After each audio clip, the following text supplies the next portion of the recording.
Hello everyone, welcome to this new lecture in Advanced Quantum Mechanics. Today we're going to consider a scattering problem. We're going to consider the scattering of a potential spherical well. Okay, so what we're going to do is we're going to consider the following potential. So this is just a spherical well of radius b, right? So the potential outside of this radius is 0. Okay, so this is a localized potential, so we can use the partial wave approximation, the partial wave expansion, to try to investigate this scattering problem.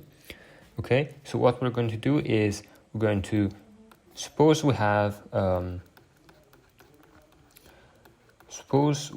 an incoming plane wave. Okay, so an incoming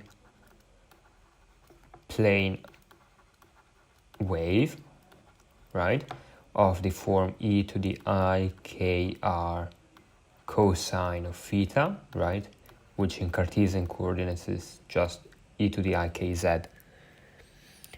And we are going to assume that this undergoes, undergoing S-wave scattering. Okay? So what this means is that when I express this as a sum of partial waves, only the partial wave with L equals to 0, right, which is the S wave, is going to scatter, or it's going to be the dominant term contributing to the scattering. So to solve these sort of problems, what we have to do is we have to find the wave function inside the potential, right, which is supposedly localized, and then we have to find the wave function outside, and that we can do using partial wave ansatz, and we can use the boundary conditions, so what happens at r equals b, to find the corresponding phase shift. And when we find the phase shift, that will allow us to find scattering amplitudes and other things. Okay, so let's start by looking at what happens inside. Okay, so inside I'll do it in red. Okay, so inside, that means that r is less than or equal to b. That's the first part of our problem. So we will have solutions of the type r. So we're going to have a wave function, minus means inside, in spherical coordinates, which is going to be equal to a radial function, which depends on the energy and the angular momentum, times just the spherical harmonics, right? And this depends on the angular momentum and the magnetic momentum, the angular momentum number and the magnetic quantum number. Okay, so this is how we can write the ELM solution, right? And we know what these spherical harmonics are. However, we don't know what this radial function is, because this depends on the V, on the potential, right? And in the textbooks, you will find that this R satisfies the radial Schrödinger equation, right? I'll write it in another way. What I will do is I will introduce U, right? And this is going to be equal to R times little r times big R. Okay?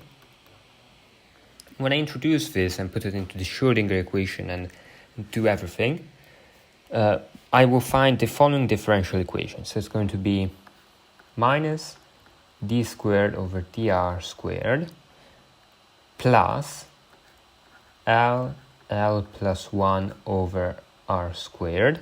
This is the angular momentum potential, plus, or the centrifugal barrier, that's also what it's called, plus 2m over h bar squared times v, right? Because we're working inside the sphere of radius b, the potential is just going to be equal to this.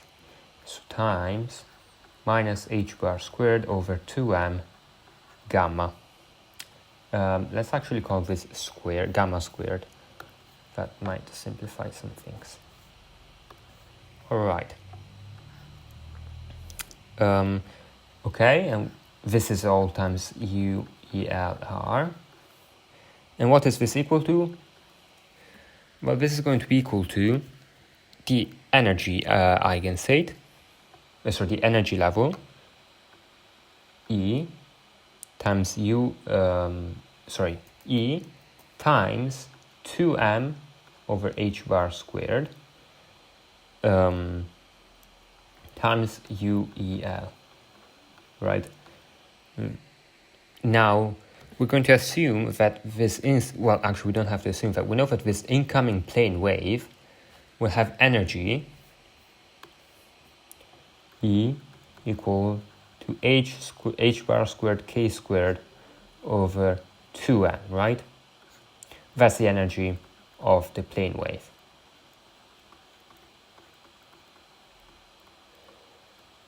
What this means is that this term right here is just k squared. Okay? Also, because we're considering S-wave scattering, this is equal to 0 because L is equal to 0. So this simplifies a lot to the following. D squared over dr squared plus q squared UEL equals 0, where I define q squared to be gamma squared plus k squared, okay? Now, well, this is quite nice because, well, this is just a simple harmonic, this is just the harmonic oscillator. We know the solution to that. And in these scattering problems, it's often easier to write things as trigonometric functions rather than exponentials because of a reason that we'll see very soon. Actually, instead of writing EL, I should have E0 because L was set to 0, okay? And similarly, this E should just be a K. Yeah.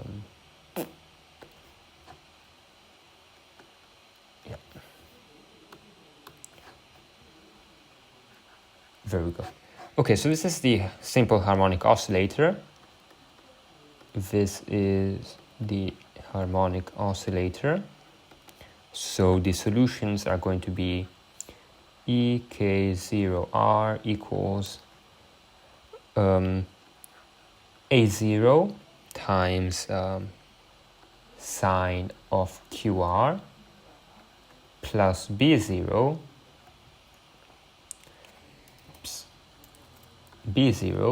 cosine of QR. So the wave function inside, right, is going to be, I'll omit the KR, actually, I might as well just write an E00, has to be 0. I'll write this as K and omit the zeros because that's quite obvious.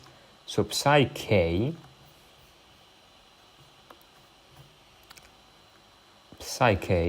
minus is equal to, well, the radial part is going to be equal to this divided by R, right, because of this relation right here.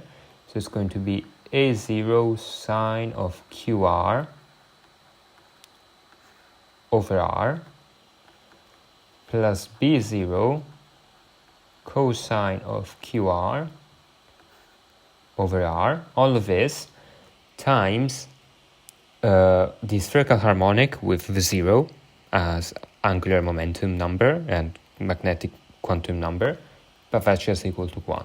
Okay, so this is our wave function. Notice one thing, right? Here, this should be well defined for all r smaller than or equal to b. This converges at r equals 0, right? Converges to a0, so converges at r equal to 0. So this part is fine. This, however, diverges.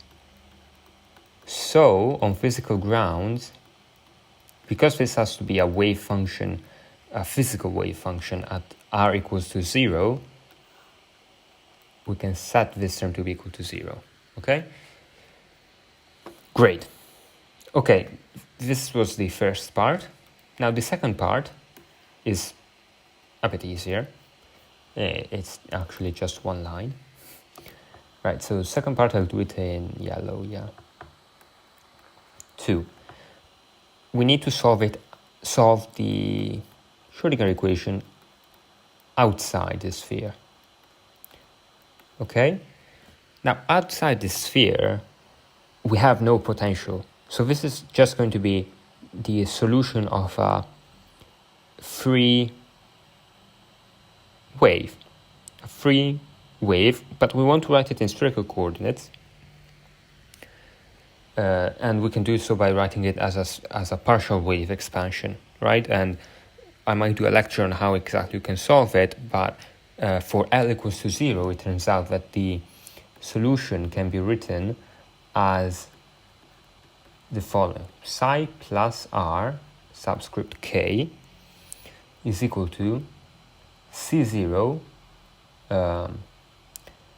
times sine of kr plus a phase shift delta 0 over r. Okay? This applies to r greater than or equal to b. This comes from using spherical Bessel functions and etc. Okay, so here is the third part of the problem. This is the sort of difficult part. We have to we have to stitch together the two solutions. Okay, so use the boundary conditions.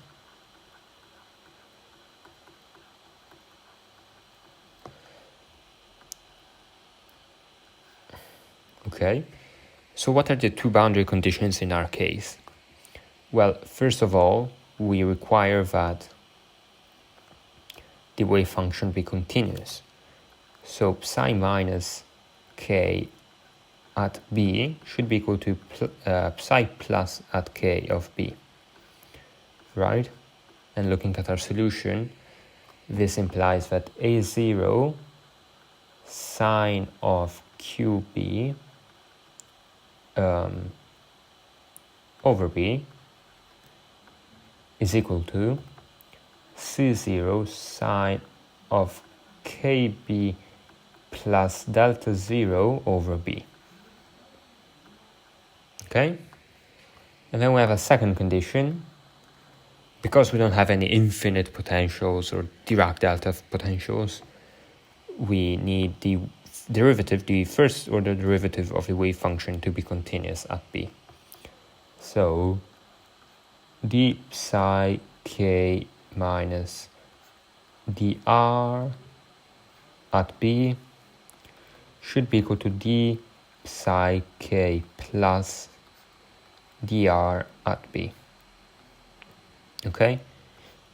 And if you evaluate these derivatives, you will get that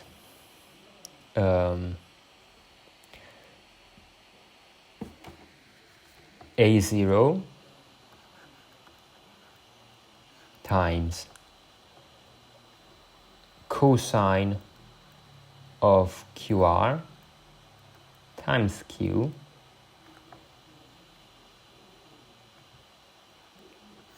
over B, sorry, this should be a B, minus sine of QB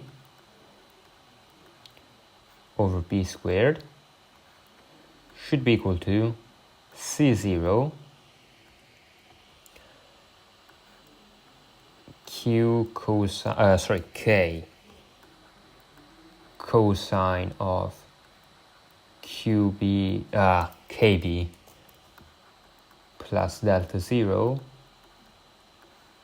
over B squared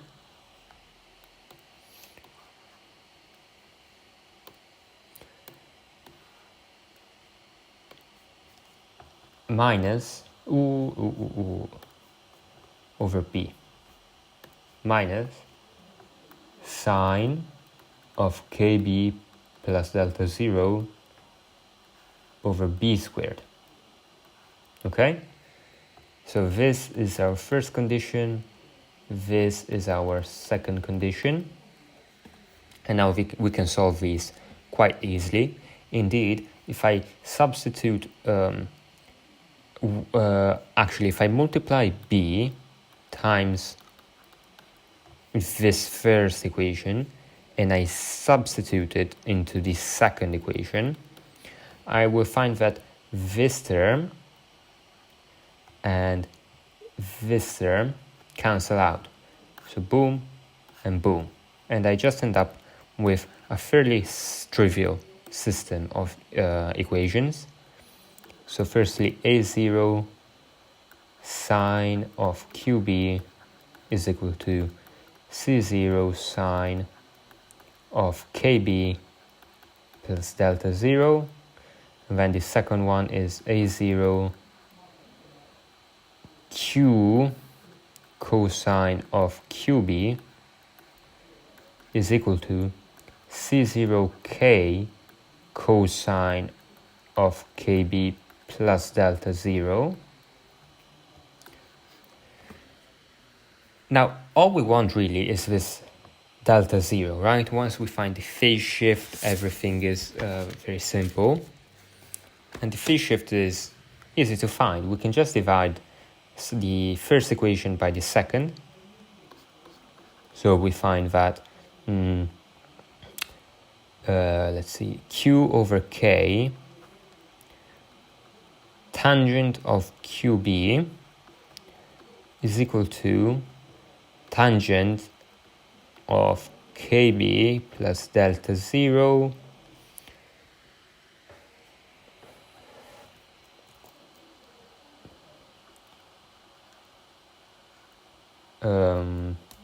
and if you really wanted to find the phase shift in exact form, then I would write it as delta 0 is equal to inverse tangent of Q over K times the tangent of QB minus KB.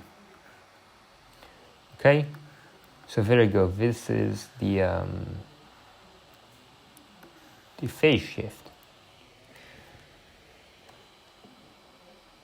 This is very nice. We can do some manipulation with this to understand the physics. Okay. One thing that is interesting is looking at the scattering length. Okay. The scattering length, right? So scattering length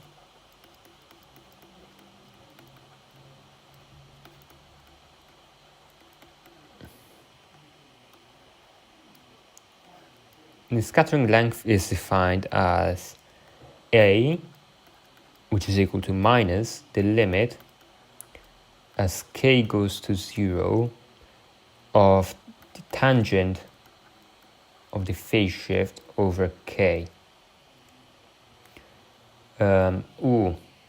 Wait.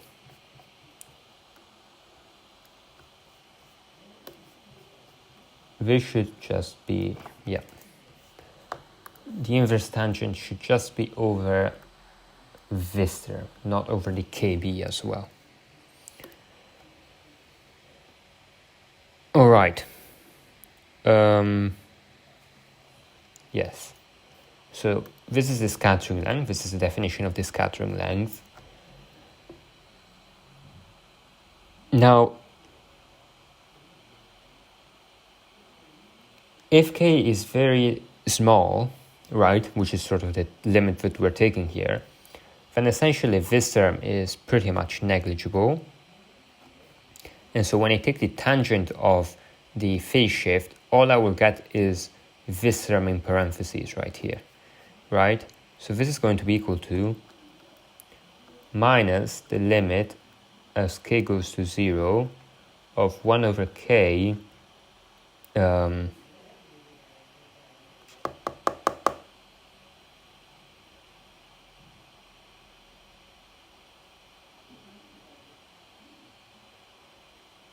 Ooh, other mistake.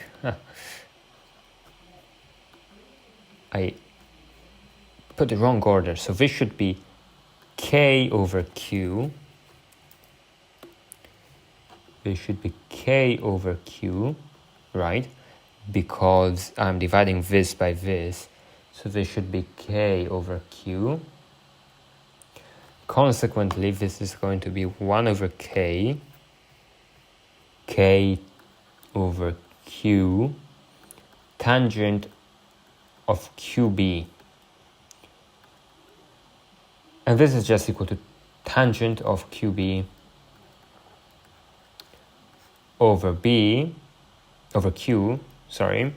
And if I divide my scattering length by the potential by the potential's x range, right, which is b, then I find this nice result, right? And it is an interesting function if you plot it, because it has several zeros and several points where it diverges, and perhaps I'll do another video looking at what this means and how it can be interpreted physically. But yeah, so this is how you find this scattering phase shift for S-wave scattering on a spherical well potential.